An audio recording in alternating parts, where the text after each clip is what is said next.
तैयार रहिए, स्टार्ट। महोदय, पिछले कुछ दिनों से हमारे देश में बाल दासता विरोधी आंदोलन लगातार मुखर, संगठित और व्यापक हुआ है, जिसके नतीजे भी सामने आए हैं। इसके प्रति बाहरी दबाव भी हैं, लेकिन स्त्रियों के कम होते जाने के खिलाफ न तो देश में कोई संगठित आंदोलन है और न ही कोई बाहरी दबाव। जिस प्रकार बाल दासता का संगठित विरोध हो रहा है, उसी तरह स्त्रियों के गायब होने का क्यों नहीं। आज भी देश के बहुत से हिस्सों में कन्याओं को जन्म लेते ही मार दिया जाता है, और तो और समाज के रूढ़ दृष्टिकोण के कारण शिक्षा और विज्ञान भी कातिलों की मदद कर रहे हैं। प्रसव पूर्व लिंग निर्धारण की बढ़ती हुई लोकप्रियता और इस परीक्षण के पक्ष में दिए जाने वाले तर्क हमारी सामाजिक संरचना की अभिव्यक्ति है। कुछ लोग बेहद शर्मनाक तरीके से कहते हैं कि बेटी हो या बेटा, यह निर्णय लेना हमारा प्राकृतिक अधिकार है। इसके लिए यह लोग बच्चों की सीमित संख्या का तर्क भी देते हैं।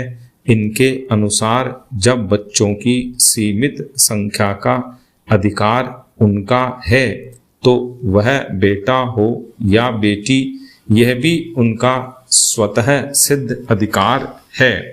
कुछ लोग यह तर्क भी देते हैं कि ऐसे बच्चों को जन्म देकर क्या फायदा, जिसके साथ आजीवन असुरक्षा का भय जुड़ा रहे। उनके अनुसार न तो बेटी घर में सुरक्षित है, न बाहर, न वह शादी से पहले सुरक्षित है, न शादी के बाद, न वह पढ़ाई लिखाई के स्थान पर सुरक्षित है, और न ही काम काज के स्थान पर, न वह परिजनों से सुरक्षित है और न ही अन्यों से। फिर इस असुरक्षा के आतंक में क्यों जिया जाए। कितना बर्बर और आदिम है यह तर्क कि रोग का उन्मूलन न हो तो रोगी को ही खत्म कर दिया जाए।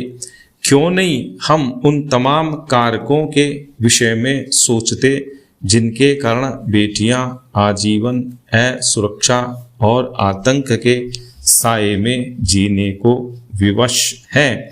क्यों नहीं हम उन तमाम रूढ़ियों, मान्यताओं, संदर्भों और परंपराओं के खिलाफ बगावत करते जो बेटियों को अवांछित बनाती हैं। क्यों ऐसे मूल्यों के पोषण के खिलाफ सतत अभियान नहीं चलाया जाता जो तमाम तरह की गैर बराबरी की हिमायत करते हैं।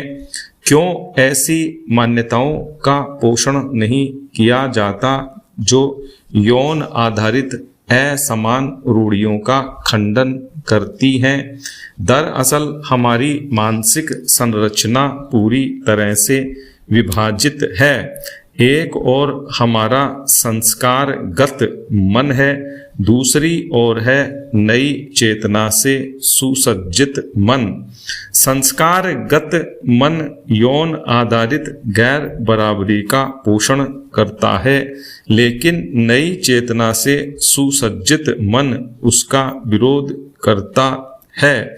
लेकिन संस्कारगत मन नई चेतना पर हावी हो जाता है और यथा स्थितिवाद को बनाए रखने में जुट जाता है।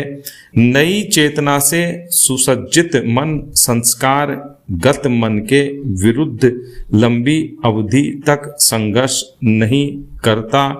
नई चेतना की कौंध भर से संस्कारगत मानसिकता को बदलना संभव नहीं है।